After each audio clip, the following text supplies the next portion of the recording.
big poppin'. Money in the bank coming, dropping a deposit. Having it my way, so I got these bitches watching. Steady getting to it, couldn't fit it in my pocket. Flexing everything, baby, tell me big poppin'. Money in the bank coming, dropping a deposit. Having it my way, so I got these bitches watching. Steady getting to it, couldn't fit it in my pocket. Flexing everything, baby, tell me what the topic. What's poppin', everybody? Welcome back to the bar. It's your favorite guys and Doc's into that girl, Henny. And today we are going to be pouring up on some Nolan Wells info. Now, over the weekend, I did drop a video that was entitled The Timeline. Well, actually, it wasn't entitled The Timeline. Hey, future JD. It wasn't entitled The Timeline, but it was based on the timeline. And so hopefully you guys got a chance to go check it out because I really put some time and effort into it. And I have another one coming for you guys, but it was called What Happened to Nolan Wells? The Timeline, Part 1. Who saw Nolan last? Now, in that video, what I did was I tried to focus on just what the boys have said and what we have from Gracie, who is Katie's sister, to build a timeline of Nolan's last movements on Horn Island. Okay, so I didn't focus too much on the conflicting stories. What I did was I did bring up, how there were questions, things that were questionable that were said and how time is overlapping. But I didn't really go too deep into it because I felt like it was enough to open up the door for you guys.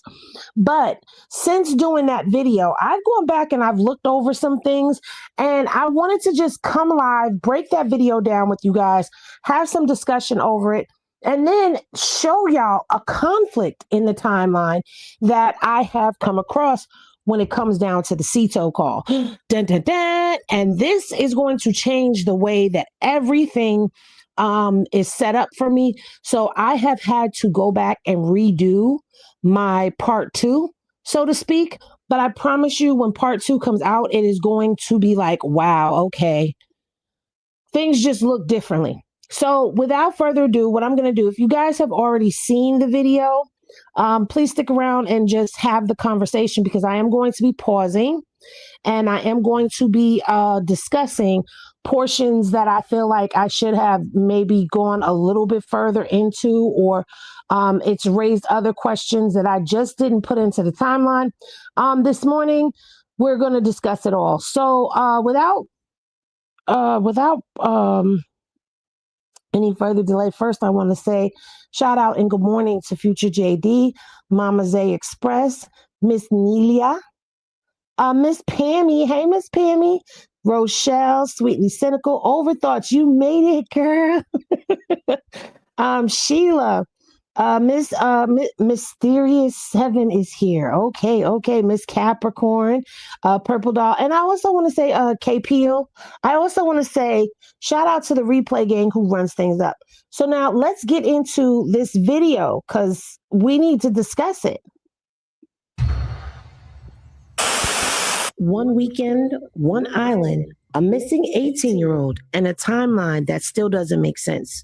This was our introduction to 18-year-old Nolan Xavier Wells, a Northwest Mississippi Community College football player who left on the 4th of July to spend the weekend with friends on what's been called one last hurrah before the summer came to an end and they returned to school, work, football, and everyday life. But instead of those memories being ones that they looked back at and smiled, they've been replaced with the memory of Nolan disappearing on one of the most remote barrier islands along Mississippi's Gulf Coast, and his Wansley reported that's the last time a.m. and arrived at Horn Island at 11:14 a.m. According to Warren Hudson, Nolan spent... Now, pardon me, I wanted to skip ahead because we want to get to this, okay? Majority of his time on the island that day with a young woman by the name of Katie McCormick. Katie, she was seen with Nolan the whole day at the island. According to the timeline, they arrived at 11:16, and according to Warren, Nolan spent all of his time with Katie. But the next movement in the timeline would come at 3 p.m. That's when Warren Hudson says that's the last time that he saw Nolan. The last time I saw Nolan was 3 o'clock, and Nolan was cradling a girl in his arms, Katie. That was the last time I laid eyes on him. This is the first question about the timeline because Warren says he saw Nolan another time shortly after saying he last saw him at 3 p.m. Nolan was sitting by the boat with that Katie girl, and my buddy yelled for Nolan, get on the boat. We're leaving. The boat's having issues. Warren first said that the last time he saw Nolan, he was cuddled up with Katie at 3 p.m. But then he goes on to say that he saw Nolan in the water with Katie and that they were by the boat and the friends were calling for him to get on because they were having issues. But that would place Nolan by the boat either around the time that they made the Cito phone call, which according to this receipt provided by Plunder Studios, that call was placed at 3:48, or was that around the time that they last pulled off from the island, which would have been 4:31? Either way, according to Warren's own statements, that means that he would have seen Nolan later than that 3 o'clock time that he originally. Okay. So we've already discussed this and we've already gone over this quite a few times over here where we have talked about, or questioned rather, how does everybody know what time it is? Well, apparently nobody truly knows what time it is because that 4 o'clock timeline is now coming into question for me. So let's look at this receipt right here. So right here, this is the portion that is the receipt. Okay. This is the portion that says the receipt. It's a CX known recording Victoria Garcia. That's the operator's name. Then you have the date. Can you guys see my cursor? You can. All right. Then you have the date right here, which reads July 4th, 2026. And then you get over here to this time.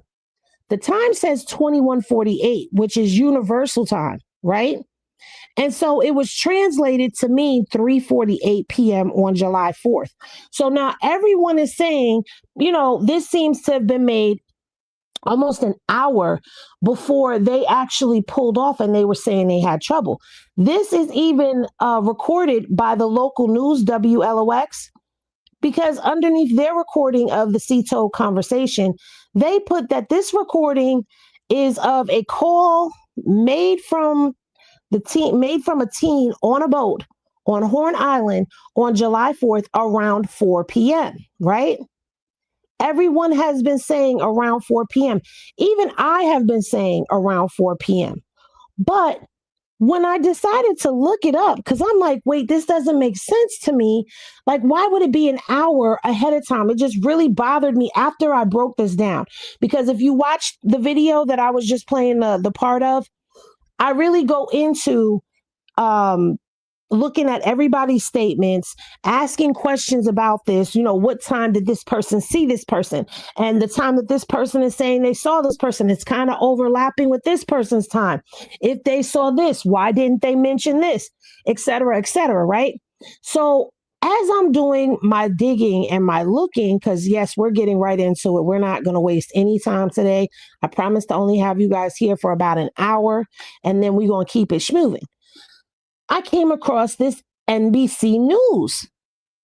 Now, this NBC News article, which is talking about, a beach party, a call for help, and missing pictures inside the day of Nolan Wells' death, right? So I come across this.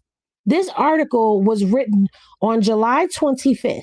Okay, right here, July 25th is when I guess it was written or when it was posted. Now, right here. That was July 25th.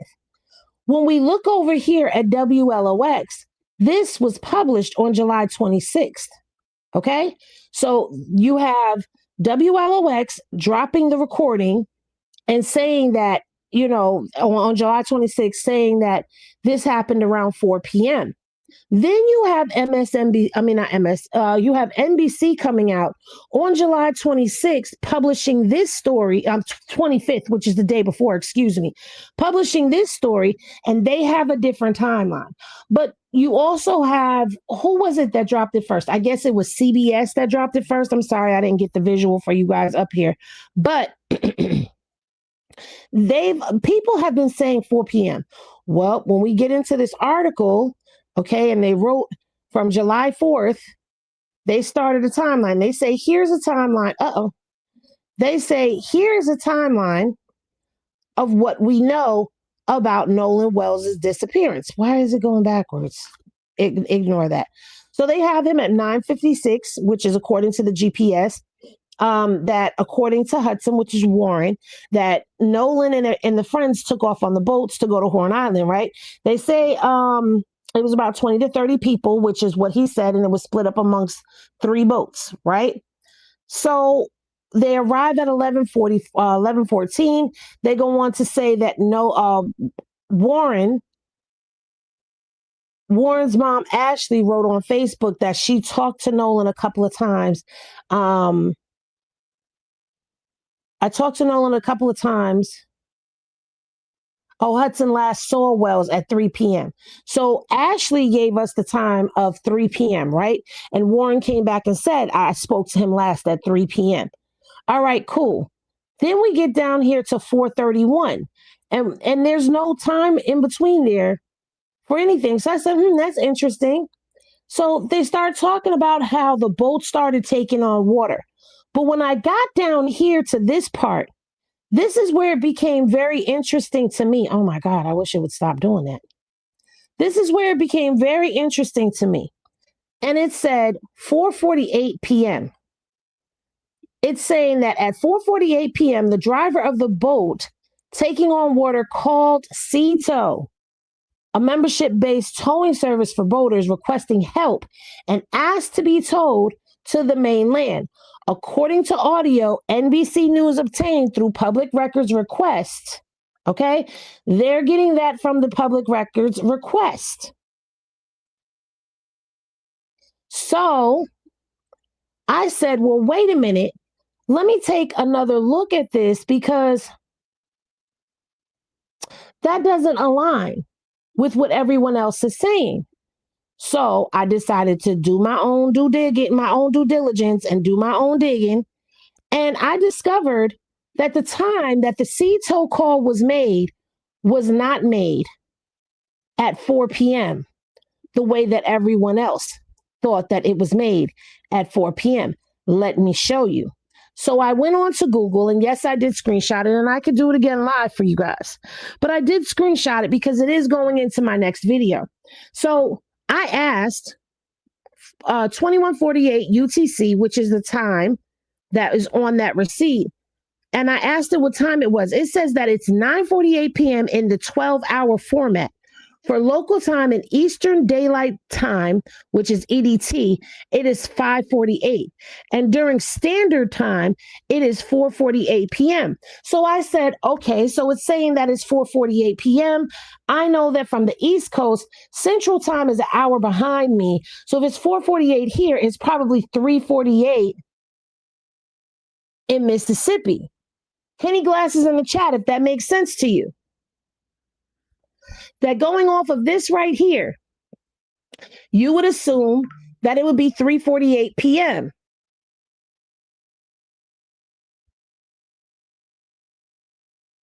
Okay, so I'm seeing some Henny Glasses popping in the chat.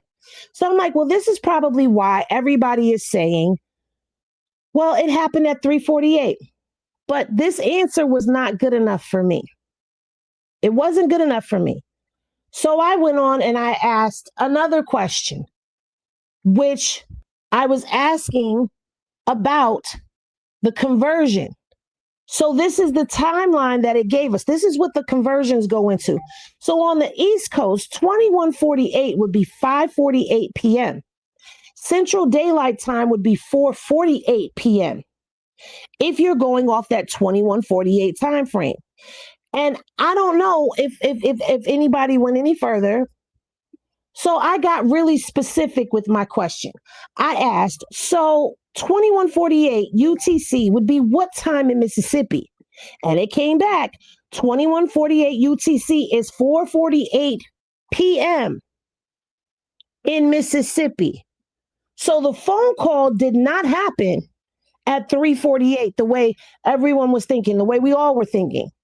The phone call happened at 4:48 p.m. And again, that backs up with the common time zone conversions. All right. So that means that this whole timeline of events that everyone has been going off of needs to be relooked at. Because, I didn't mean to close them out. Well, I closed them out. My bad. Because now what this means, when we go back, we're going to go back to this video. When we get back over here and now we begin to break down this timeline, that hour gap that we were all questioning, it doesn't exist. It doesn't exist. And matter of fact, let's go further into the video after, around Katie.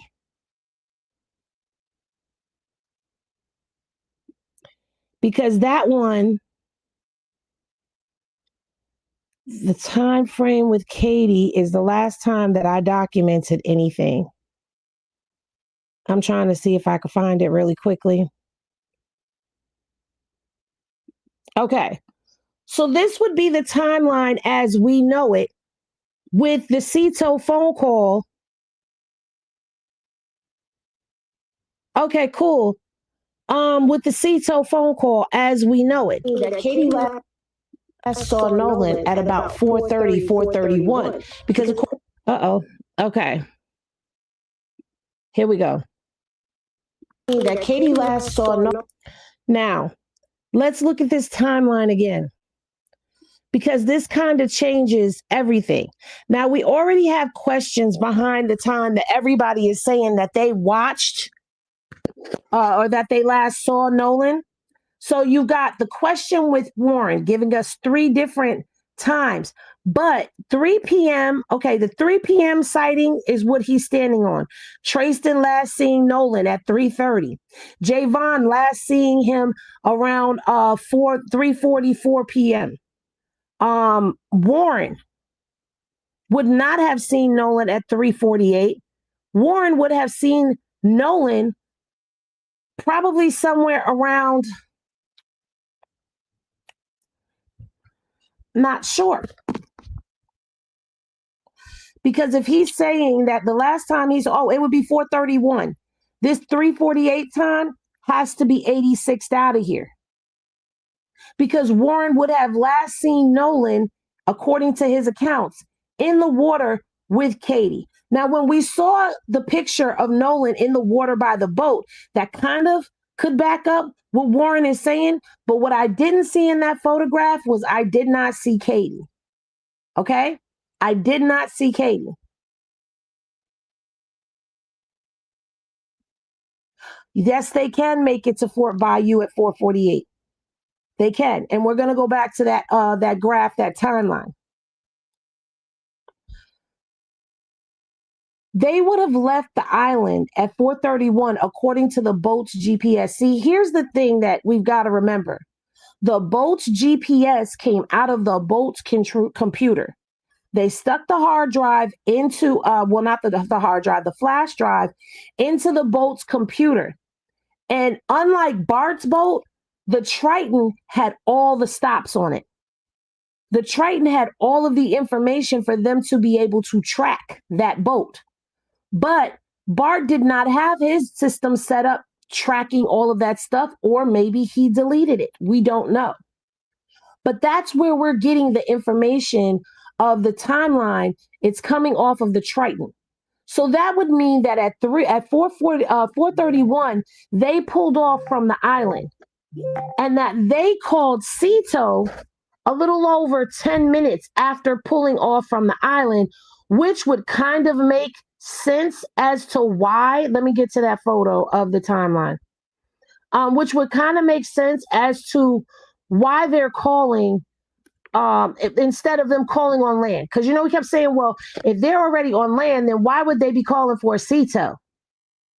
Which would also make sense as to how they spoke to the grandfather before they called Cito.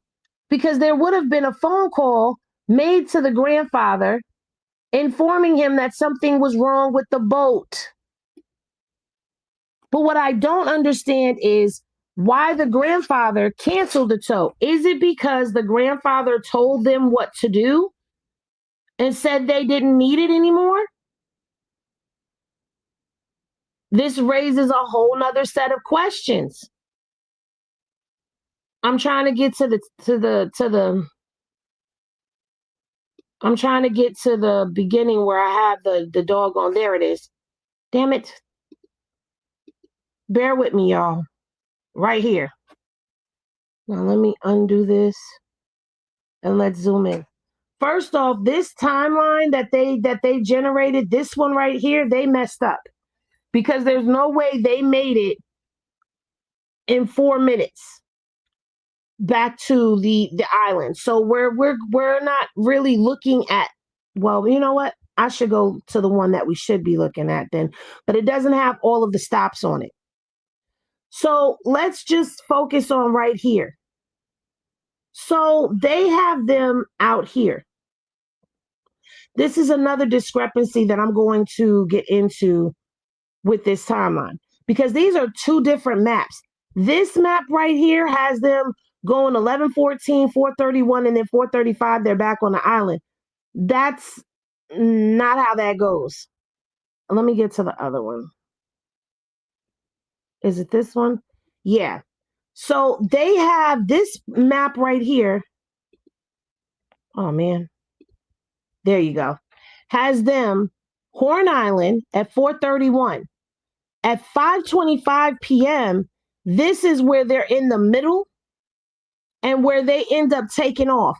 Now, we can pull this information up through the MDMR, which I'm going to do right now because honestly, I feel like the MDMR gives us more of an accurate, that gives us a visual, but I feel like it gives us more of an accurate.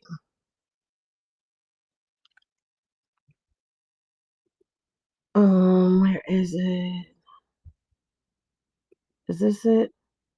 Yep, this is it. Okay, where are we going? I think we're going here. Hold on, we're pulling up the MDMR. Yep, we're going here. All right, so let's go over here and let's configure all of this together. Okay, I purposely wanted to do this live with you guys because I want us to have a solid understanding of what's going to happen with the next video. So let's get here. All right. And let's go through this timeline right here that they give us from the boat. All right. So you see the vessel contained a Garmin GPS map chart plotter. Smith inserted a 32 gigabyte card into the unit and followed the prompts to copy data to a memory card. A single admin file, ADM file, was downloaded and labeled as MI4088BU, which we know this is the Triton right here. That's the Triton. We know that. So we get into all of this. And remember when we were reading through this, I said, the boat jumped. So they have them down here. They arrived. All right. So they say from 1631 to 1724. The vessel departs from west tip of Horn Island, basically northbound. Their speed was at 0.6 and 4.2 knots, which we did a knots converter. If you were here, you remember we did a knots converter, and 0.6 was the equivalent of 2 miles an hour, which was slower than a human being walking, which means that they were more than likely drifting. Then the 4.2 knots goes up to about 4 miles an hour. So they gained a little bit more speed. Okay, and these are the knots that they were going at for 2.75 miles. So that means that they got 2.7. Oh, you need me to zoom in? I can zoom in. Hold on. Let me zoom in. All right, there we go. Can y'all see better? You just aren't able to see the whole. Let me see if I can get the whole thing on the screen for y'all. Okay, I can get the whole thing on the screen for y'all, but I'm not going to see y'all because I don't have my second screen, my second monitor with me. So this is from 4:31 to 5:24, where they're going from 2 miles an hour to 4 miles an hour. But then when we get right here to 5:25, 1 minute later, the vessel regains normal speed of 30 to 35 knots, which is about 30 miles an hour. Within that 1 minute time frame, from 1724 to 1725. it jumps. But here's the thing that this is not going to tell us. This is not going to tell us that between 4:30 and 5:24, the phone call was placed to Cito. That's what this is not going to show us. So in the midst of all of this, you're not hearing, in the midst of all of this, you're not hearing about this phone call. All right, now I'm coming back over here. You're not hearing about this phone call. And that would mean that while they were floating at 2 to 4 miles an hour, that's when they placed the Cito phone call. When they were already in the water, moving from the island.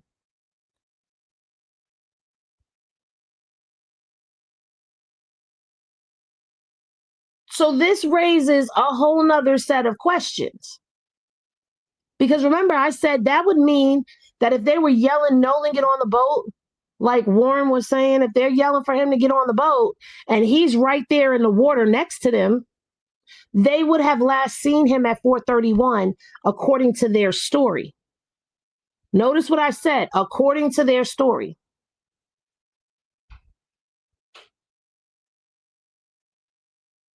That's a safe assumption to say that they moved about 200 yards from the island and made the phone call. So now the question becomes, when people were saying, well, when did he call and how did this happen and all of that? The phone call to the grandfather had to have happened prior to them towing. You get what I'm saying? So this is why I'm probably figuring they must have called the grandfather, told him what's happening with the boat, and he told them what to do. Because I refuse to believe that these boys are just that seasoned. It's not impossible. It's not impossible for them to know what to do in a situation because they've been on the water for according to them, all their lives, right? But to know to have a boat tow the other boat and pull it, and then pull the plug as you're towing the boat so that the water can kind of come out the back, to move all the weight to the front of the boat so the boat levels out and raises the back. So the back is up so the water can. That's just too intricate for kids to know on their own. I'm sorry. I don't give a damn how long they've been on the ocean. You cannot tell me that they just put 2 and 2 together and said, oh, well, we're just going to do this and that's going to work. No, that's too intricate. That's too experienced.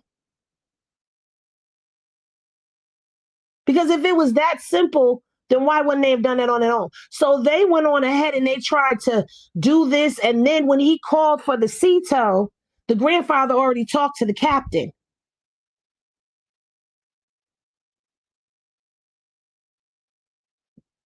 But now this also changes the theory for Nolan being on that boat. Now, doesn't it?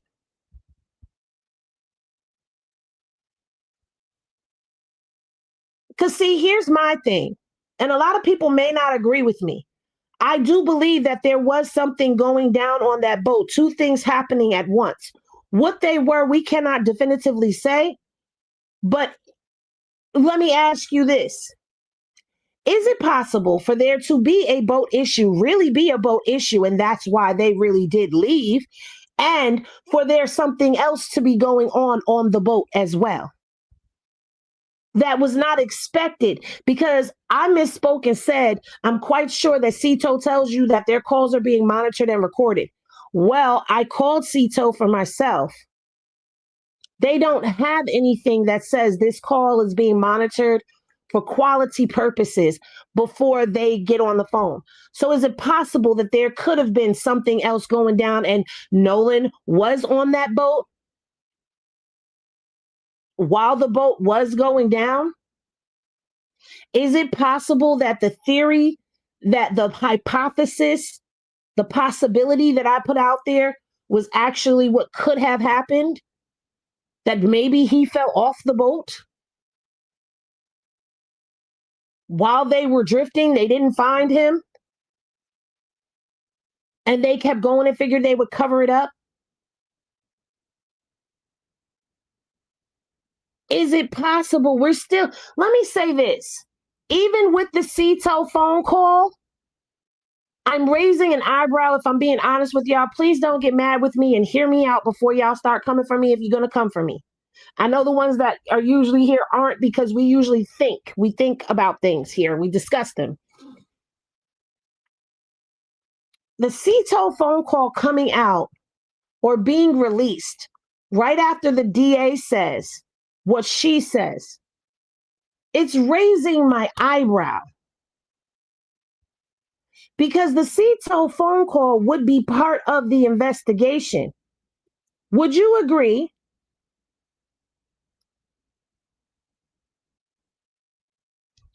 According to the captain, he just hung up from the grandpa. Right. Which would mean the boys were talking to Vicky at the same time.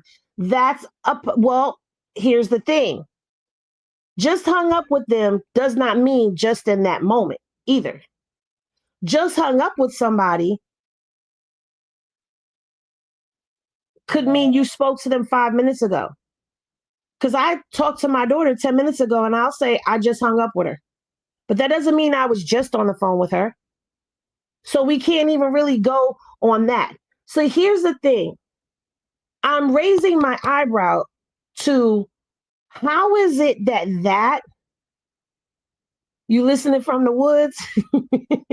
How is it that phone call and this report gets dropped, but it would be evidence that they would not be allowed to release? Wouldn't you think, if they're keeping such a tight handle on it? These records should have been subpoenaed by the DA's office. They should have known that this information was out there, or there was a possibility of this information getting out there. I don't know. See, here's the reason why I'm asking that, because there's a lot of shit that's making me side-eye. A lot of things about this is making me side-eye, and it's making me side-eye because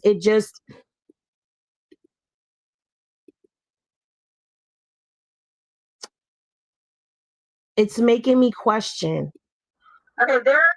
a lot. This case has made me question a lot. I don't trust everything. I don't know. And then we have this too. Let me come back over here. Let me see. Jasmine said, I have a theory. Let's hear your theory. Shout out to Coco Drips, who is dropping gems on the channel. Thank you so much for the support. I appreciate you so very much. Thank you. Thank you. FOIA, Freedom of Information Act request. I thought it was public information. Public information, yes. But if they're being tight-lipped about everything else, that's making me feel like, how did y'all not put a gag on them? He said, I just hung up with the grandpa just now.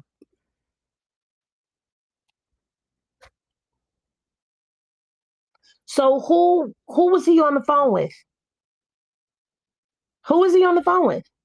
Because if Wyatt is on the phone talking to Cito, where was the grandpa at on the phone? If you're taking it to literally mean, literally right now, and you know what? Then again, it could be possible that he did hang up with the grandpa, because the grandpa has already told them what to do.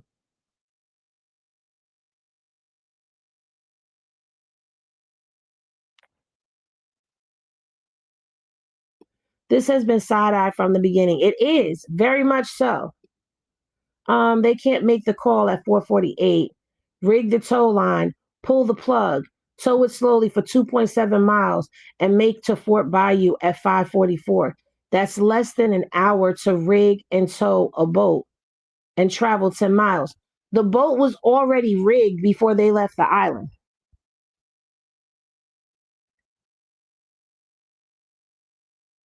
The boat was rigged and being towed already from the island. When the boat started moving at 4:31, it was hooked up to Bart's boat.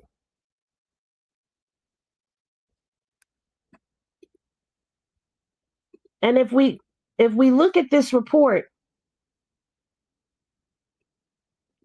the vessel departed El Camino Real Road for Horn Island at 9:56. It arrived at Horn Island on the west tip at 11:14. Here, they left the island at 4:31. They got to El Camino Road at 5:44. It's very much possible, especially being that they did not take the same route to get back.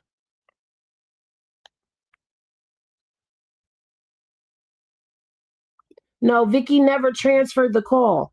When Vicky went back to the phone call, they had already hung up. The boys had hung up. So there was no transfer of the phone call. Unless you're talking about the captain, because if you're talking about the recording for the captain, I have that.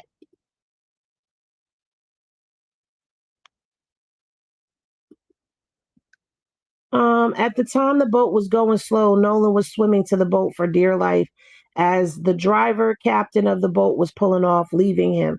Everyone laughing, then Nolan couldn't swim anymore. That sounds more like the theory that was given by the psychic lady. Yes, the call was made on that day, just not at that time.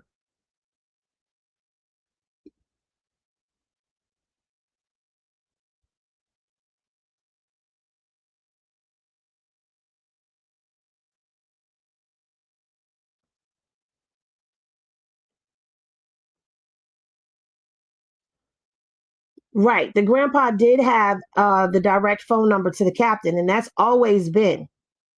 He said they had to undo it and redo it. Great song. And they said they had to undo it, yes, because of the power pole. And they had to redo it. So they redid it. Listen, this right here is not, this is coming allegedly from the boat's own computer. Right here. This is coming from the boat's own computer that was keeping up with all of that. So according to this, for about an hour, the boat was being towed, going 2 to 4 miles an hour, which would be either they were drifting or they were just going that slow. That is a possibility too. Warren could be lying. Hell, they could be lying. And it's nothing that we know of has been solidified. Bart pulled up in his boat, maybe hit him with his boat out of jealousy or clowning around. But it was already too late. Nolan already drowned and died. All at the time, the parents was called to coach them on what to do. I mean, that could be a part of what happened. I mean, listen, anything is possible at this point. There's no bad theories. There's no none of that. They had already got their info from grandpa. No need to keep talking to the lady. They probably wish they had never made that call. Probably. Cito probably wishes they never released it. They made the Cito call, but was trying to revive him, not aware they was being recorded. Okay, so wait. Let me read your whole statement together.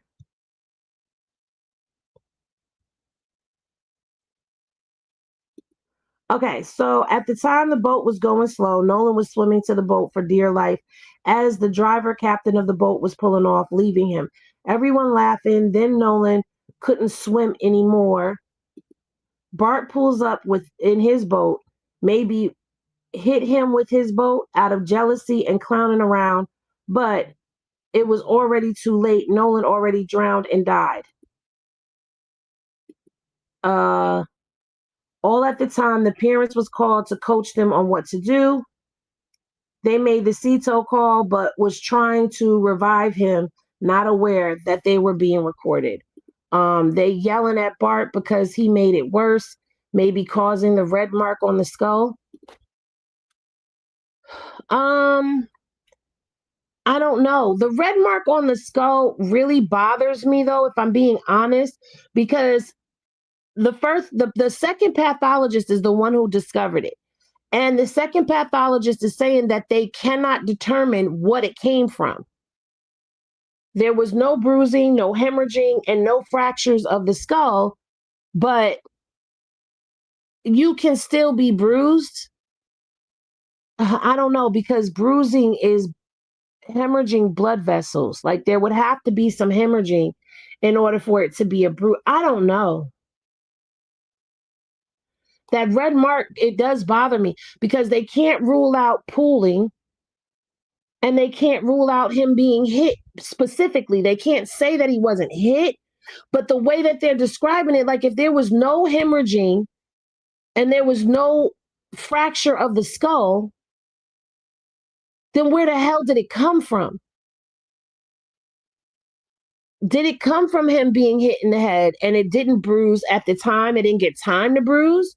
Or did it come from him being choked or him choking? Like, we don't know. That bothers the hell out of me. And the fact that the neck structure is missing, it bothers me.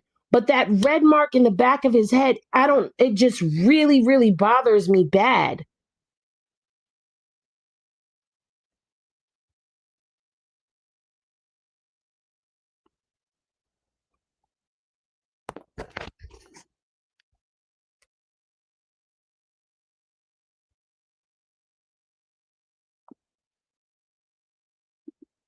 I'm sorry, did you miss the part you did? What did I miss the part, or did you talk about it yet about them towing the boat? Them towing the boat, yeah, they took the boat. Okay, so according to Warren, and I have to say it's according to Warren, Bart tied the Triton up to his boat and began towing them out. But the boat, the way that he was towing it, the boat was pushing on the power line for Bart's boat. So they had to unhook it and redo it. And he continued pulling them out. And it says right here in the report, basically they're saying that the boat was towed. This is where they're saying the boat was towed for 2.75 miles. This is where they're getting this from the MDMR report, because it's saying from 431 to 524, the boat was only moving at 2 to 4 miles an hour. And it was doing that for 2.7 miles. And then at 4:25 p.m., 5:25 p.m., the boat picks up speed to 30 to 35 knots, which would be about 30 to 35 miles an hour. All right. And then the vessel gets to El Camino Railroad at 5:44, which is 10 minutes later, not 5 minutes later, the way that other graph was showing us. It's 10 minutes later. They get to, well, a little less than 10 minutes. I'm sorry, I'm saying 10 minutes. 20, about 20, about 20 minutes.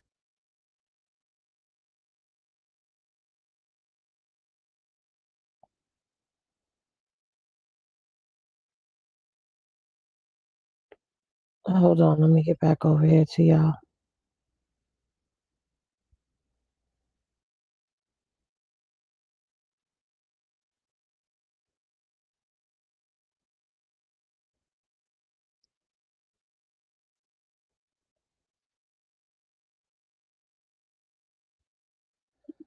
Okay, so you're saying that, okay, so King CJ has, I haven't heard this one before. King CJ believes that the phone was the problem. They wanted it deleted, they argued, then he ends up in the water. Well, no, I've heard that before. But I don't hear anything that's saying, give me my phone.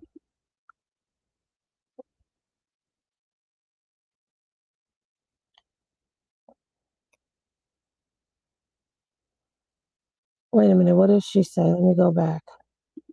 They hook up the boats to zoom off with the body.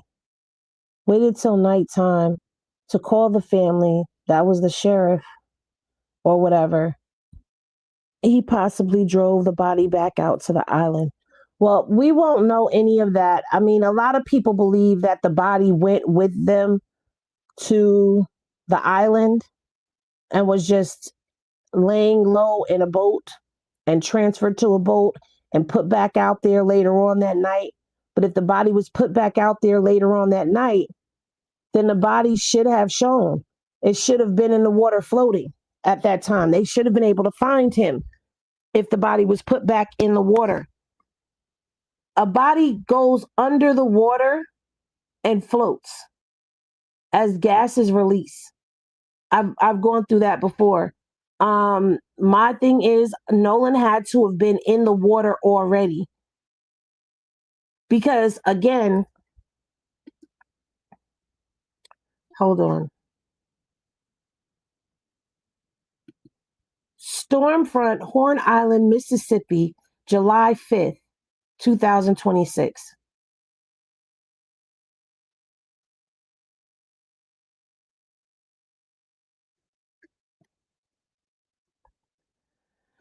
So, where is this? Why is this over here? Hold on. Oh, because I'm not showing that. Okay, hold on. Let me get this for you guys. Get this down off the screen. Minimize you. And let's look at this.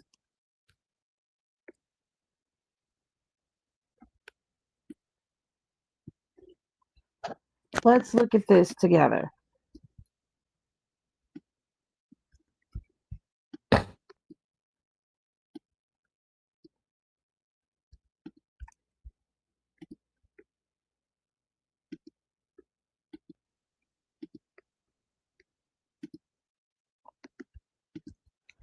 All right.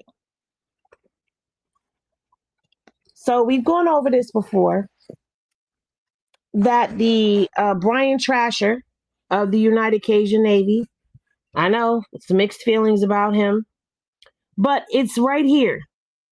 On July 5th, local meteorologists reported scattered to widespread afternoon showers and strong thunderstorms across the Mississippi Gulf Coast region, impacting surrounding areas, including the barrier islands like Horn Island, just after the Independence Day weekend.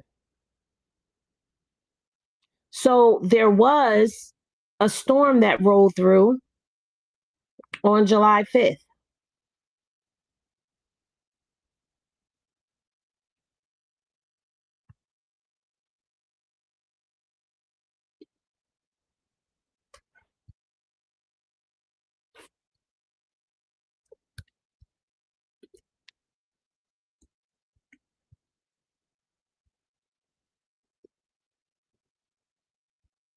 In those mid to lower 70s, start across 4th of July, and we're off to a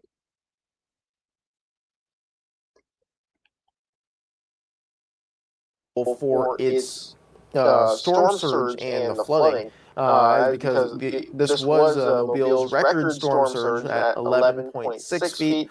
This was also, a lot of these could be strong at times. We are under a severe weather risk and storms to maybe start. Here's today's forecast. Now, once we get to about 1 or 2 o'clock, that's when we're expecting a lot of these showers and storms to maybe start firing up. A lot of these could be strong at times. We are under a severe weather risk for some of these storms, not all, but there's a good opportunity for some of them to become strong or severe with the really gusty winds, the really heavy rainfall, as well as the potential for a lot of lightning with some of these storms as well. So we want to keep a very close eye out. If you don't see much rain by the midday hours, well, then you'll probably be up in the 90s. But again, moving into the afternoon, pretty good chance that most of us are going to see at least a little bit of rain today.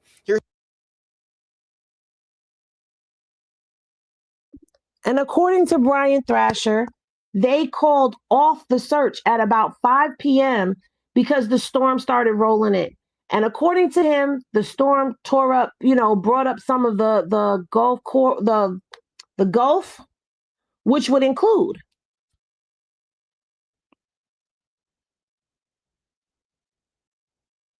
So if the body was already in the body would have been shifted around. The problem that is happening is that his body was found close to where he was last seen, which means that he did not get that far out. So I'm not a person who studies oceanography, who understands wave patterns and all of that stuff. I didn't do that. Let's see. D Silver says, here's what's bothering me. The fact that neither of the pathologists can say that drowning was the cause of death. Drowning is usually one of the easiest things to detect at autopsy. And this is what I'm saying. Because here's the thing. Here's the thing for me. Let's say that it is a drowning. How did he drown? That is the only thing that I could say would make logical, reasonable sense as to why it's taking so long, because you are trying to figure out how it occurred. That is the only thing that I can say in my head, all right, it'll make sense as to why how he ended up drowning. But you cannot come back and tell us that this was just an accidental drowning and think that it's going to make sense, because you are 1000% right. That would have been the first thing that came right on back. And Mississippi would have freely said that to us. They would have said that to us a long time ago if it was an accidental drowning, if it was something that he did on his own, if he got into that. These are my opinions. These are not facts. Let me just make sure I'm saying that. These are not facts. These are opinions based off of the information that is being given to us, right? Being given to us from rescue people. People who are supposed to be witnesses, people who are a part of the group that Nolan went out there with, reports that are being given to us, recordings that are being given to us, all of that stuff right there. This is where these hypotheses are coming in at, because again, my opinion doesn't make it fact, but what they're giving us is not aligning, because that's the only thing y'all could be investigating. They say they have interviewed about 60 people. Right? You've interviewed about 60 people, but there were hundreds of people out on Horn Island. So what is it that these 60 people said that has the grand jury still investigating this case over a month later?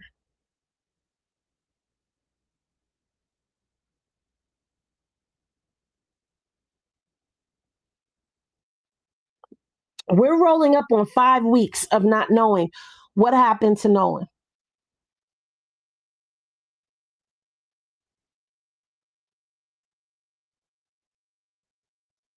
Now they talk about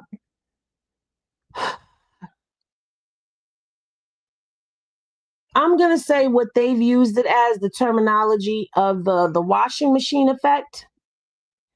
And I know that when you have two bodies of water that meet, the water is usually choppy and unpredictable. They're saying that there's a drop-off point not too far from where they were, and that even an experienced swimmer can get sucked into that and then spit back out. Once you get in that, you can't get out of it. It's kind of like a whirlpool, but not exactly a whirlpool. Based off of what I've looked at on Google, it's not the same. Again, I'm not an oceanographer, but a person can get sucked into that because of the way the currents move. And it's like a washing machine effect throwing you back and forth, right? If that was the case, you would have came, yes, and the riptides and the undertows and undercurrents and all of that. If that were the case, why would it take you this long? And then the thing that also baffles my mind. Hey, good morning. What baffles my mind is the fact that there's no bruising or fractures on his body. So that rules out him getting into a fight according to the second autopsy. Well, I'm not going to say getting into a fight. That rules out him being beaten.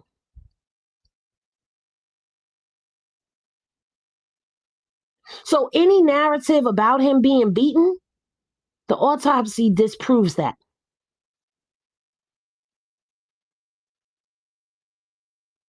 So then you think, what could it be? There's no investigation. They're waiting. Well, you know what? Let's explore that theory for a second. Could it be possible that they are not investigating and they are just waiting for everything to die down and people to move on to the next big story before they decide to drop what happened to Nolan? Because then there won't be such they think there won't be such an uproar, or it won't make very much media coverage because people will just say, oh, okay, well, you know, we got the autopsy back and this is what we found. And people will be like, they say that Nolan this, that, and the third. Okay, let's move on. It doesn't matter when they drop this. I hope they know that there's people that are going to make noise. We're going to make noise. And the longer they wait, the more noise it's going to be when they finally do drop it. It doesn't matter. Like, we have this Tupac trial that's starting up today. They're doing jury selection. And the Tupac trial will be televised. So I will be covering that, just so you guys know. I will be covering the Tupac trial. But let there be some breaking news in the Nolan Wells case in the middle of me covering that trial. I'm still going to come and cover Nolan. I'm not going to let Nolan's name just die down. We're still going to talk about Nolan. We're still going to put our brains together and try to think and try to come up with what the hell happened. After high tide, the rip currents can get intense all the water pulls away to the middle of the ocean, and those barrier islands create areas of low and high pressure. Yeah. They taking time, still trying to get their lives straight. Miss Pammy said he was blue with a bloody nose when they pulled him out of the water. Can't remember if they said he was bloated. She's talking about her cousin, you guys. She's not talking about Nolan. She's talking about her cousin, because her cousin drowned. My condolences to you. That's what I believe is happening. That they're just waiting for us to stop talking about him. I'm hearing the friends' families are angry with Jackson County DA because they think she's taking too long. Well, hey, then apply that pressure. If y'all are really upset, apply that pressure. Okay? Because here's the other thing that I want to know. I want to know, because this content creator by the name of Bree, just Bree, she dropped a TikTok video, okay? And I'm sure you guys have seen this. Even if you haven't, we're going to see it now. She dropped this video on her TikTok channel. And I saw it the other night, but I said I was taking a break. But she takes us on a journey through Mississippi, Horn Island, Fort Bayou, and Lover's Lane. And she shows us about the cameras that she discovered. Right there. It's like a cellar. That's the island. That is how long it is. It is pretty long, guys. That's the west end, or that's the east end. And then over here is going to be the west end. And this is the washing machine that they're talking about. Water is pretty choppy today, but that is the island. There's some houses right there. The next place I'm going to take you to is over by Lover's Lane, so you guys can see how much. Okay, let's go back for a second to where she says, this is the washing machine. That's the island. That's how long it is. It is pretty long, guys. That's the west end, or that's the east end. And then over here is going to be the west end, and this is the washing machine that they're talking about. Water is pretty choppy. So, because this is the island. She's not actually on the island, but that is the island in the background. And this is where that washing machine effect, it happens at the west tip where they were. My question is, why would anybody want to be over there? Like, if you know that that thing is over there, I wouldn't park my boat nowhere near it. Just me personally. And I'm not talking about them as the group of friends. I'm saying people in general at all. Why would you even want to be next to something like that when you know that it exists? I don't care how experienced you are and how much you may know that island. Why would you want to be next to it? Today, but that is the island. There's some houses right there. The next place I'm going to take you to is over by Lover's Lane, so you guys can see how much housing and stores are over there that have possible footage. But yeah, let's get to the end of this pier. Wait a minute, you guys, there's fucking cameras on the fucking pavilion. And they can't even say they don't work because there's a fucking solar panel. Now I know you see me watching you, and I know you see me watching me. There's literally cameras everywhere out here, y'all. Every fucking where. Okay, so I have now made it to Old Fort Bayou Pier where they pulled in to a stop. This is an oyster house right here, and then next to it is the fireworks stand. Now, I don't see any cameras here, but let me get in my car and I'll show you where there is a camera because I'm too fat to walk. For reference. What's that? Oh, what's that? It's a camera, guys, with a light. What's this, guys? Where are you? Oh, yeah. Okay, we are now over here. So that is how far the oyster house is. I want to show you guys something. We got a fancy house over there. Y'all see any cameras? I see lights. I wonder if there's a camera over there. I'll have to go on the other side of that bridge and see what's going on. Now we're at the ramp. That's multiple cameras already. Oh, so you said that's not Horn Island at all? They want to be out the way, secluded. I guess they thought less people would see them, but there was boats surrounding them. So there's no way they thought nobody was going to see them, because even in the video where you see Wyatt, there's boats and people everywhere. There's a drawbridge over there because it's a short bridge, so I'm sure there's cameras there. They have cameras, which are the state law. I'll have to look it up. Now, this is where they were coming out. These fancy houses over here. I don't know if still on. I bet you they have cameras. Maybe they don't. Or maybe not. Interesting. Alright, so let's see. We're going to walk on this side of the dock so you guys can get a better understanding of what we're looking at over here. Okay, we're on the other side of the dock. And I want you guys to take a look at this. That's like a catfish house. They are definite cameras in there. What is this? You tell me none of these houses saw anything, and they're next up to Lover's Lane, which is on 18 Lover's Lane is. That one is the first thing. And you're going to tell me that I ain't questioning. None of them houses. By the way, that's a restaurant. That's a restaurant. So they have a better view. But they don't question any of these motherfuckers. I don't know these houses. This is still home. Restaurant. This is me. No, they have cameras. I'm just saying. Oh, look. My friend's found the cameras. All right.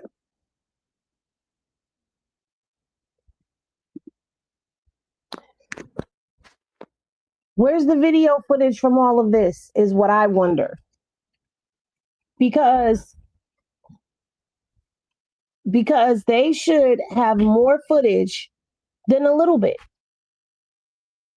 If you got cameras at the docks, okay, you've got surveillance cameras around businesses, you've got surveillance cameras around homes.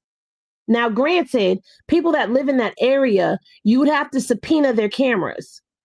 You would have to subpoena them because the home systems, they override each other. After a certain amount of time, they record over whatever was there. So did they do their due diligence on all of this? Did the people cooperate with giving up the cameras? These are all questions that we have. And it's like, as the days go by and as we look deeper into things and as more people get to sleuthing, we end up having more questions than we do answers. Please like and share the video. Subscribe to the channel if you're liking the content. Let's get back into the video, you guys, because it's almost done. We're going to explore the neighborhood they had to the side there. All right, this is back on Lover's Lane. So this is where one of them home people live. I'm not sure if it was a male or female. One of their shops was here on Lover's Lane. You're going to tell me. The house is beautiful. Not these houses. All right. Let me tell this. Let's go there, Mom. Oh, Lord have mercy. There was a house over there that had the gate completely padded up. You couldn't see through it, so I can only assume it might have been the house. But yes, this is, look at this. Can we go there? Yeah, baby. Water on every side with all these stunning houses. I just had to show you all. Okay, now we are at the end of Lover's Lane. We're going to go back up. You're going to see all these fancy houses. Going to go this direction. I zoomed out as much as I could. You get the idea. Look at that.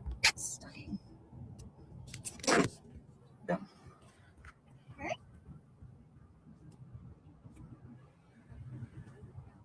the biggest house had the most private gate. You'll see all these wrought iron gates, how they're just open, and the people are chill and they don't care. Wait till you see this next one. It's quite interesting. And I bet you $1 million at these houses. I promise. Now, I'm not going to stop to look at everyone, but make the job over here. Okay. It's coming up. You ready? Go. You cannot see anything to this house. And I mean, they have it so hidden.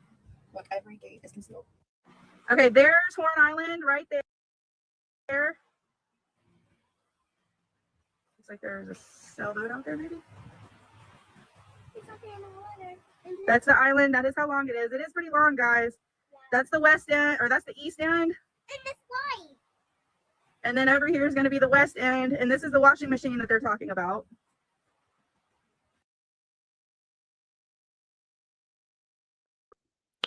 So that is that video from TikTok. All right. If you are here because you are trying to get the information that was shared earlier, please rewind and go back to the beginning because we have covered this already. Now, I want to get into a couple of things, okay? We're going to get into a couple of things, and I want to address this. Now, when I saw this woman, because I really wasn't on my IG like that yesterday, I saw this woman, and she had a couple of things to say about Nolan's mother. And I want you guys to hear both videos that she did in its entirety before I go in and do what I do. So let's hear the first part. Nolan Wells, the case. No one's talking about it anymore. I wonder why. No one's talking about it anymore, yet we talk about it every day. There's somebody talking about it. Yet no one's talking about it. So she must be talking about mainstream media isn't talking about it because social media is still talking about it. And she seems pretty gleeful when she says that, to me, in my opinion. I'm going to tell you why. So for one, his mama, she's good. She's over on Facebook doing Get Ready With Me under an assumed name. So there's that. Ben Crump, he's not even their primary attorney. Their primary attorney is a firm out of Mississippi. Ben Crump's license is out of Florida. So he's not even the primary. He's the co-counsel. So why hasn't the Mississippi law firm that's actually representing Nolan Wells' family, why aren't they talking? So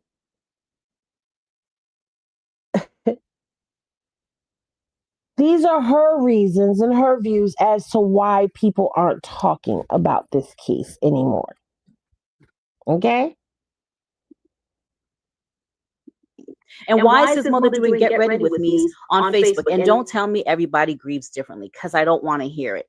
She just did a press conference the other day, essentially telling Black people, Black mothers especially, we're going to have to teach our Black children to be careful of white people. And you guys don't want to say that that's racism.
You're going to teach your Black children to be afraid of white people? The third thing is the autopsy results, the state one, has been released to the family. She has no proof of that the autopsy results were released to the family. Okay. She has no proof of that. We know that they said that they had an appointment. They were scheduled to go view the autopsy, yet we don't know what happened. And more than likely, what has happened is they're not allowed to say anything because the grand jury is still investigating. See, this is the stuff that I can't deal with. What I was saying before when y'all couldn't hear was she's pissing me off. I don't recall Christine Walmsley saying that you have to teach your children to be scared of white people. I do not recall her saying that ever. I don't even recall her blaming the boys. The only thing that I heard being said was somebody is lying because the stories are not adding up. Now, again, I did that timeline video over the weekend. Please go check it out. It's What Happened to Nolan Wells, the timeline part 1. I will be going more in depth on part 2. Give me a couple of days. I will have it out. But the only thing that they have said is somebody is lying because the boys were saying that they last saw Nolan with Katie. All 3 of these boys have made statements saying that they last saw Nolan with Katie. And then Katie is saying that, oh no, he wasn't with me because the last time I talked to him, I assumed he was getting on the boat with the boys. He told me he was getting on the boat. I heard them calling him. That's what she's saying. So there's conflicting stories. The boys are saying she was with him all day. She's saying that it was just a high and by thing. It's not adding up. So guess what? Someone is lying. Somebody is not telling the truth, or somebody's truth is all misconstrued. Because again, the most important thing that everybody is asking is how do they know what time it was when they did not have their phones? Anyway, let's go back to what she was saying. Let's get through these videos, y'all. So why is it that when they got their independent autopsy result, Ben Crump did that whole theatrical thing for clicks and views and to get everybody emotionally worked up? But then when they get their autopsy report from the state, including the toxicology report, they're not referencing that. So I would imagine they don't want to talk about it because it's still an open investigation. But it didn't stop them from disclosing what the independent report said. This is where knowledge and intelligence doesn't meet and where common sense is absent. Because at the end of the day, they can do what they want to do with their independent stuff because that's their independent autopsy. That's their independent investigation. When you're talking about the state's investigation with the grand jury and the DA and the state is saying this is not going to be released until the grand jury is done with their investigation, they just can't come out here all willy-nilly and say whatever they want. You want to see them held in contempt of court or be subjected to whatever ramifications it was, because then people like her, Race Batum Tatum, and Jason Whitlock, or whatever his name is, because we're going to talk about him too, they'll be out here moving the goalposts, because then it'll be, oh, well, they had no business coming out here saying that. These are the people that move the goalposts. And she is loud and fucking wrong all the way. It was okay to disclose that information, even though it was still a pending investigation. You know why? Because both of them have shown allegedly that it was an accidental drowning. The independent autopsy did not rule out homicide, meaning it also did not rule out a drowning. The independent autopsy was limited as to what they could do. They were missing the neck structure. The lungs had already been dissected. The stomach had already been dissected. There was already. See, I hate people like this who are loud and wrong and try to demonize, vilify, and criminalize the people who are supposed to be being uplifted. You look for the flaw in them. That's just like people trying to lean on whether Nolan was drunk or not. I don't give a damn if Nolan was drunk, just a little bit buzzed, or he was all the way heavily intoxicated. That still does not answer what happened to him. It still doesn't answer that. So for me, that's a moot point right now. But these are the type of people that ride on that. And that's why you don't see it all over your social media feed anymore. That's why it's not in the news anymore, because it's like nothing to see here. Additionally, Ben Crump is now representing the Corey Ruiz family. Ben Crump has been representing multiple families in the media. So it's not just that case that he has taken on. He's representing multiple families that have these types of suspicious deaths going on.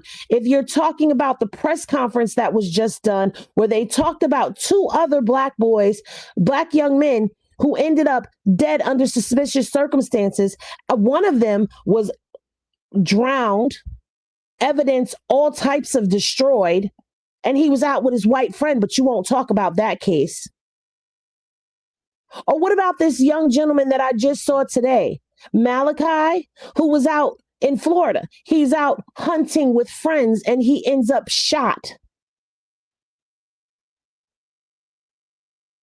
We're going to talk about that a little later on tonight, because I need to do my due diligence and digging on that one.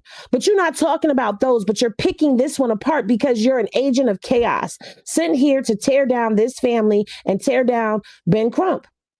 Just like Officer Clayton Bigsby. She's loud and she's wrong all the way. And did 2 videos of this. Family. And of course, they've opened a GoFundMe. And let's talk about the fact that there's all kind of rumors. I'm going to say rumors. Allegedly, people are saying that Nolan Wells didn't even live with his family. He didn't live with his mama. He lived with relatives and friends. What does that have to do with any of this? What does that have to do with Nolan? What does that have to do with it? Which kind of makes sense because that Warren guy said in the Brandon Tatum interview that Nolan spent the night at their house and that he always spent the night there. So why wasn't he sleeping with his family? And why, when Nolan Wells' mother is putting out pictures of her other kids, family photos and things, how come Nolan Wells isn't in any of those photos? Is it because he really didn't live with them? Nolan Wells, the case. No one's talking about it anymore. I wonder why. Nolan Wells' mama. So what does any of this have to do with anything? I'm going to tell you what it has to do with this, where it came in from. She's not done, though. Let's get into part 2. And then I'm going to crack her fucking face wide open. Christine is on Facebook under some assumed name. It's called Valor something, doing Get Ready With Me's. And then at the same time, she's being investigated. Allegedly, someone has filed a complaint because she's a licensed practitioner or nurse practitioner. And someone has filed a complaint against her. She doesn't seem overly concerned with losing her child or potentially losing her practitioner license because she's trying to paint her as a negligent mother who doesn't care for her kids, who is a criminal, and who is grifting. This is the narrative that another black woman is out here putting on another black woman. Exactly. You want to talk about her GoFundMe? Why are you not talking about the Give, Send, Go that the friends put out there? Why are you not talking about that? Oh, because the agenda now is to beat back Christine Wansley and paint this picture of her. But don't these sound like narratives that they have always said about us? Doesn't this sound like narratives that they've always said about black parents, that they're neglectful and they don't care about their children and they raise criminals? Yet these are spewing out of the lips of other black people who are racist adjacent. She's got the nerve to sit up here and say that if we tell our kids to be cautious of their friends, I say tell your kids to be cautious of their friends, whether they are black or white. It doesn't matter what the color or what the ethnicity is of your friends. You need to be mindful of them. There are people that are going on vacation with their husbands and coming back dead in body bags. Let's be real. You're mad because black people are calling foul at such a massive level, and we've had a megaphone for this one. where everyone is saying that this was suspicious. And then you've got these people, I'm going to say those people coming out who look like us, but they're not of us, speaking up to try to turn us against them, to try to turn white people against what's going on in this case. And they say that we're race baiting. Shout out to all of the white people who are out here rallying and championing for truth to come out, for justice to come out, who are calling out the injustices, who are speaking up and saying enough is enough, who are crying out and calling foul.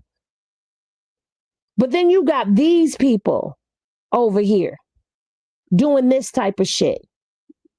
She's literally doing Get Ready With Me on Facebook and thanking brands for giving her free product. Word on the street is allegedly Warren's family and the other white friends of Nolan's are going to file a defamation lawsuit against Ben Crump. But I want you guys to come in the comments, the ones who thought that these white boys did something nefarious to Nolan Wells. Why is it like crickets in the news? And why is his mother doing Get Ready With Me's? And why are there rumors saying he barely lived with them? Let me know down in the comments. Nolan Wells' mama, Christine, is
Okay, guys, let's take it down. These curls. Oh, shoot, let me take this one down first. Ah!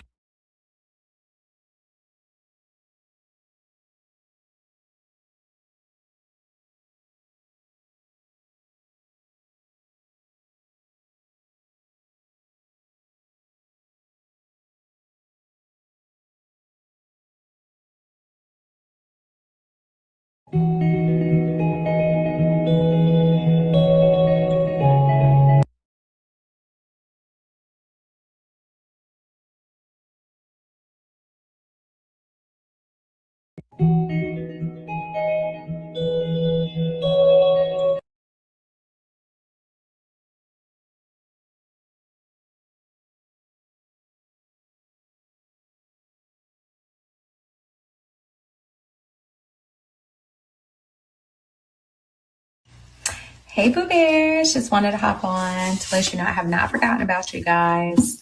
I have been heavy in my book girl era. Okay, I've been reading this book. I think this is day 3.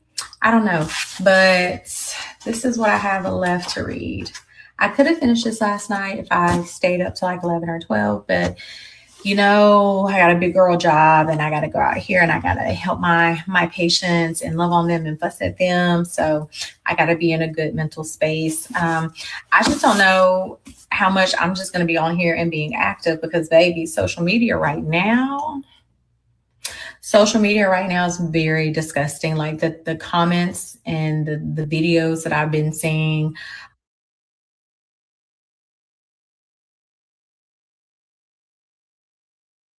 So just started this book last night at like 7 o'clock. I am having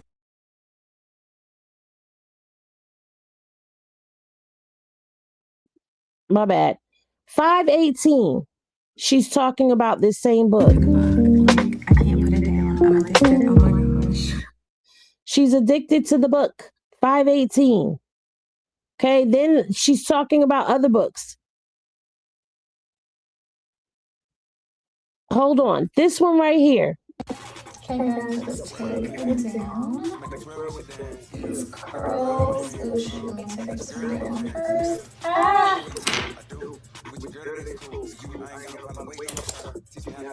I'm gonna hold down the hairs for the last most of the night. You can fall out there. She posted this on June 7th. Yet this is the first video that they have on that page. This page is taking her social media posts from off of TikTok, and they are then posting them over on this YouTube page. Okay? This YouTube page has this one, a procedure. Happy Wednesday. It's my procedure days. They posted that. Guess what? This is on her TikTok page as well. And this was posted June 27th. That's where this is coming from. Okay?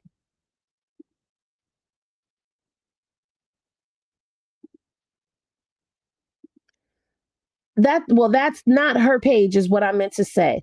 Where is all of this coming from? If you were following the Carmelo Anthony trial, then you know this villain right here. This, should I say it? Should I even give her the satisfaction of saying it? Y'all finish the sentence for me. This is where it's coming from. Heard people suggest that Nolan wasn't actually living with his mom. A lot of people have raised that question to me. First of all, I do think it is very bizarre behavior to post a TikTok video of yourself talking about Nolan while you are doing your skincare routine and playing elevator music in the background. It is strange to me, but I also understand everyone grieves differently. But I also know that she has lied. She's been caught in multiple lies. Did find that a lot of the recent photos that she's posted with her children, Nolan is not in those photos. Maybe there's some that I didn't see because, maybe she didn't post them all on social media, but there does seem to be some legs to what they've said. But no, I have not looked deeply into it. I've heard people suggest. And this is Officer Clayton Bigsby's grandfather. So we've come across his concubine, okay, in her. And then we have come across the grandfather. He has been very critical of this case as well. Let me explain something to you. Black people like this are dangerous.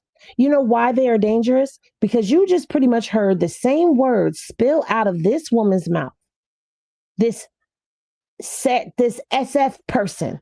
We've heard it spill out of her mouth. And then this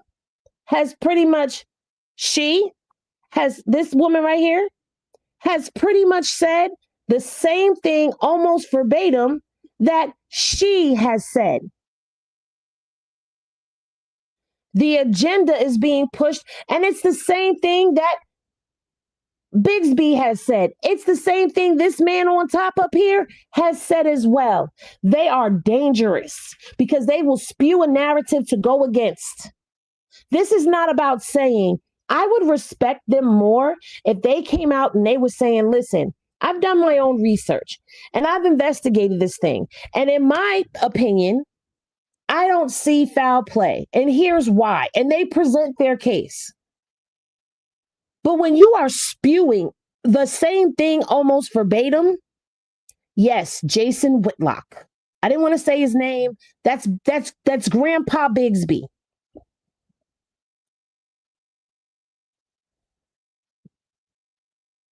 That's when you become a part of the agenda and you are a part of the problem. You are not even trying to be a part of the solution. You just want to jump on the side that makes everybody comfortable. No, you're good. You're good. You're good. It's fine. It's fine. It's fine. Which means they will ship your behind up a river quickly. If there was to be a race war, they won't be on our side.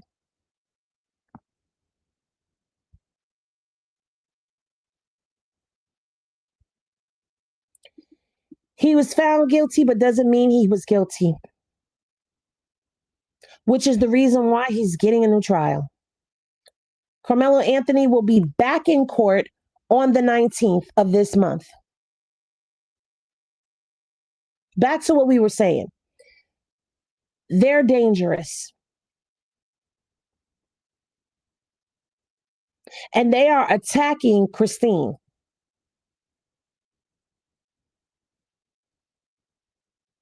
All of this has nothing to do with what happened to Nolan.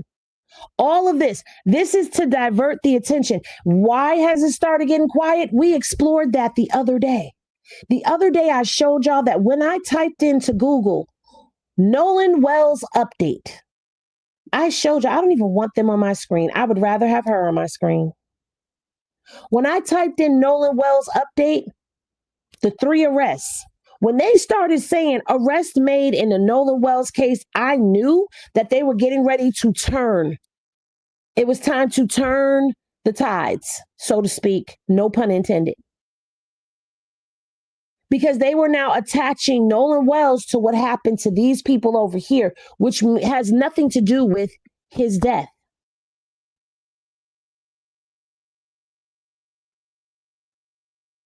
And that's all I saw. And the other thing that I saw was Christine having to go before the nursing license, the board of nurses out there in Mississippi. They had already began to turn the tide. And now you have the group that he went out with doing their own private investigation. Let me tell you where that's coming from. That's coming from the lawyers. Their lawyers are now wanting to do their own private investigation. These aren't the kids doing it on their own. Don't let them fool you. This lawyer that they hired, this Trump lawyer that they hired, this MAGA lawyer that they hired, is wanting to do the same thing, do an independent autopsy. Shout out to Birmingham, Alabama. Uncle Charles is in the building. They're mimicking what Crump did, but they're a month late to the job. But you know what I found? Oh, so disturbing and oh, so intriguing at the same time. That when Russ Latino got up there with, what's his name? Cuomo. They were discussing, Cuomo said that someone had spoken to him, which means someone leaked information to him about the autopsy. See, they're trying to sprinkle accidental drowning in the narrative. You have the FBI lady that came out and said it, and you've got Russ Latino who won't say but won't deny what Mario Cuomo was asking him about what he allegedly heard. That's what he said. I'm repeating what he said. He said it, I heard it, I'm repeating it.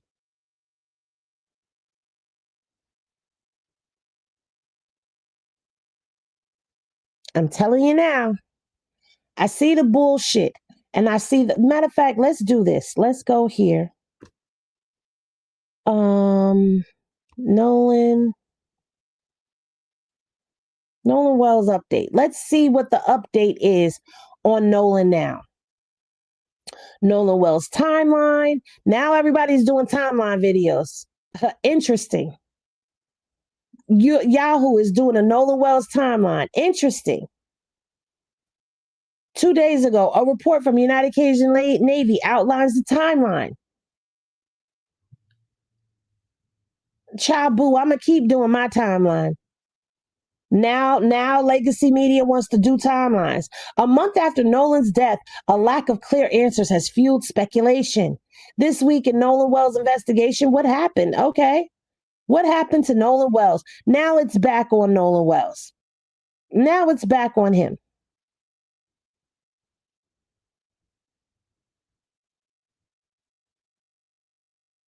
Nolan Wells' friends return to Horn Island. I know. Okay, so you know what?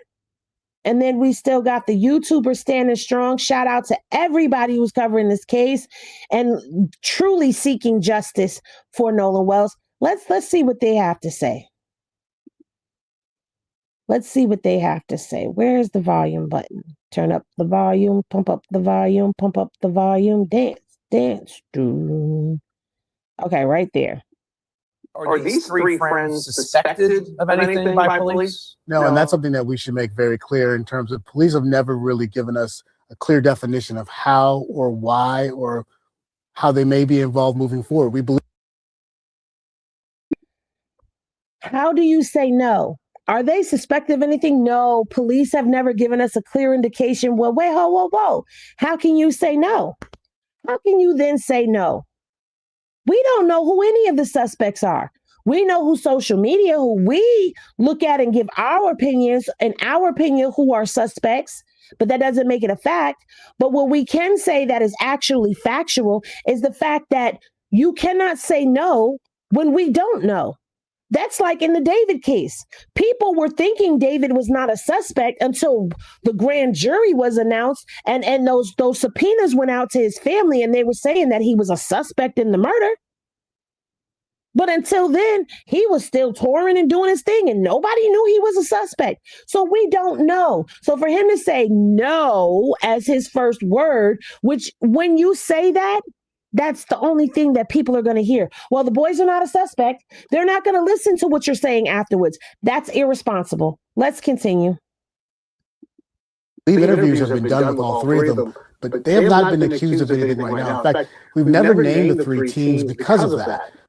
You never named the three teens because of that. So you know who the three teens are? Because we're learning new names. Just about every week a new name comes out, right? But now that the lawyers have stepped forward and say they're all going to this island, we've decided to name them. Warren Hudson, Jack Patalo, and Morgan Seymour all say they're going back out to this island to do their own investigation. Those are not the three boys in the video. According to Warren, Warren was not on the boat with Nolan, and those boys don't look like Warren to me. So though that's not the three boys on the boat. Once again, irresponsible.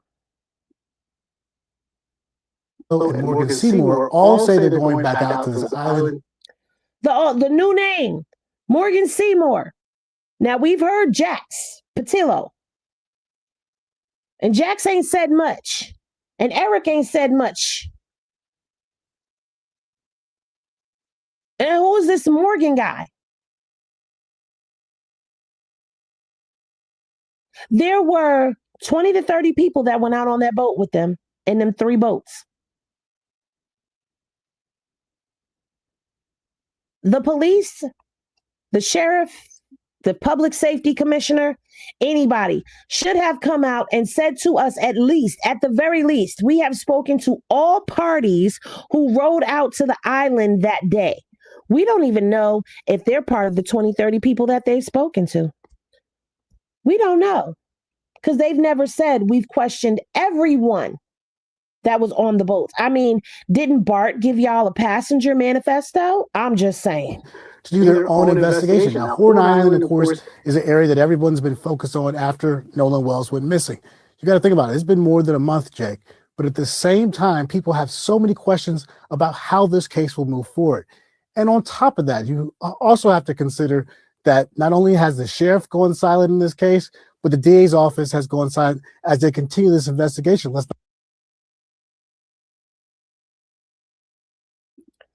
Todd, my dear, I believe that you are an agent of chaos.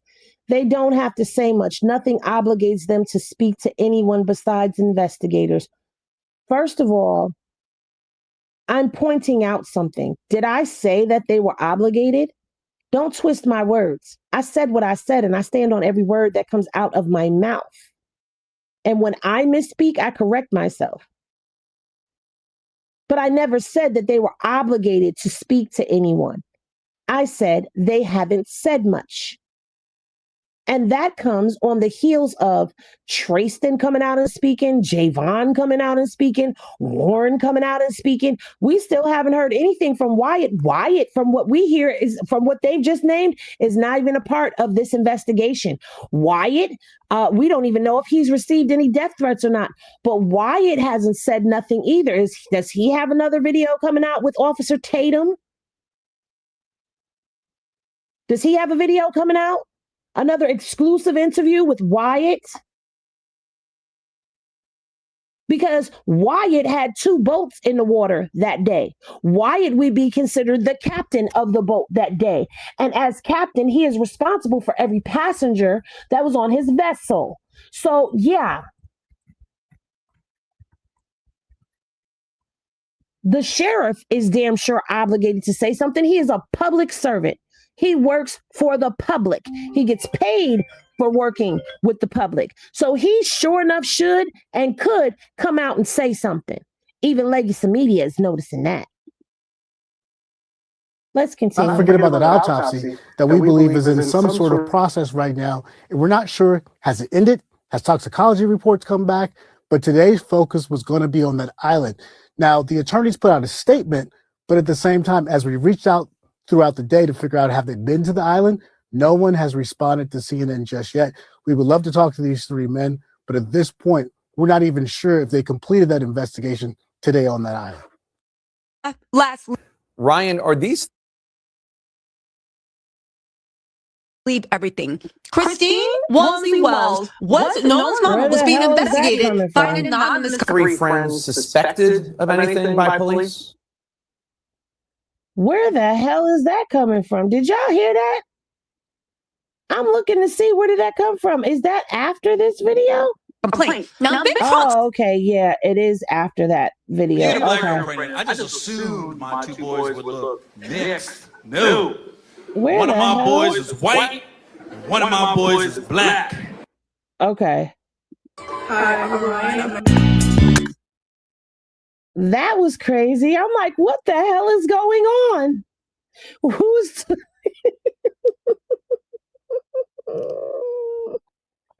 anyway? Well, you guys, please make sure that y'all go and watch the video. The first timeline video that I did. I don't know. I feel like it's very informative, but I'm gonna say that because it's my video, right? Of course I'm gonna say that. What do you mean? But no, seriously, if you have some free time today, I think it's about a 10-minute long video. I'm trying to keep it as short as I possibly can, but if they end up being longer, they'll be longer. But it is on the channel. I'm gonna put it up here for you guys. Please be sure that you like this video, share it out, whatever, subscribe, do all of those good things that we do when we come across a channel. Hold on, let me get the video up for you guys to see. So you guys can know which video is which. So there is my lovely channel. This is the video right here that was posted. It's what happened to Nolan Wells, the timeline, part 1, who last saw Nolan. That's pretty much what it focuses on. As y'all can see, it does have Warren, Javon, Tristan, and Katie on there. So please check it out. I will be working on the next one for you guys. I appreciate all of you guys for sticking in. I appreciate the conversations, all of the likes, all of the views. Be sure that you vibe high so that the bullshit does not stick. And I will see y'all in the next video. Peace, everybody.